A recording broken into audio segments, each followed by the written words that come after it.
आम्ही या सरकारचा निषेध करणार आहोत आणि तातडीनं कायदा सुव्यवस्था ही जी कोलमडली आहे ती परत पूर्वपदावर आणण्यासाठी लक्ष द्यावं या मागणीसाठी आम्ही प्रयत्न करणार आहोत। तुम्हाला एक गोष्ट सांगितली पाहिजे, कालच या बदलापूरच्या प्रकरणामध्ये 2 सदस्यीय अहवाल आला। त्या अहवालामध्ये अत्यंत गंभीर अशा स्वरूपाची त्या अहवालामध्ये निष्कर्ष नोंदवले आहेत।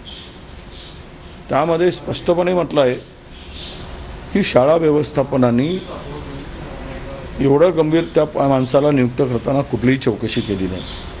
त्याला विना ओळखपत्राने मुक्तपणे संचार करत होता त्या परिसरात आणि एकदा नाही तर अनेक दिवसापासून त्या मुलीवर अशा प्रकारचं घाणेरडं कृत्य हा नराधम करत होता।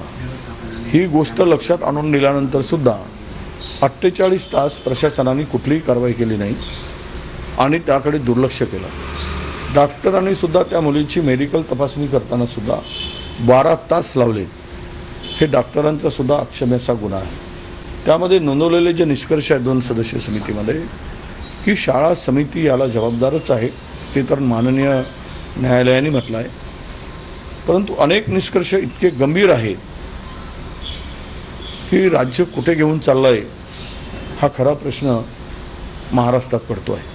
महाविकास आघाडी आज तुम्ही सगळ्यांनी संप मागे घेतलेला आहे बंद, परंतु जनता पण सर्वसामान्य यात उतरले नाही। सकाळपासून सगळ्या महाराष्ट्र सुरळीत सुरू आहे, शाळा सुरू आहे, सगळे हॉस्पिटल ऑफिसेस सगळं सुरू आहे। बदलापूरचा जो अहवाल आला आहे ती फार गंभीर आहे ते सांगितलं, त्याच्यावर कारवाई किंवा त्या अहवालावरून पुढची कारवाई बघत नाही। आता ते अहवाल काल आलेला आहे, आम्ही शासनाला पत्र लिहून त्या संदर्भात त्वरित कारवाई करावी, कारण पोस्कोमध्ये कुठलाही गुन्हा निदर्शनास आला, माहीत झाला तर त्यावर तुम्हाला वेळ काढूपणा करता येणार आहे। म्हणजे वडिलांना सुद्धा लक्ष किंवा नातेवाईक जर असतील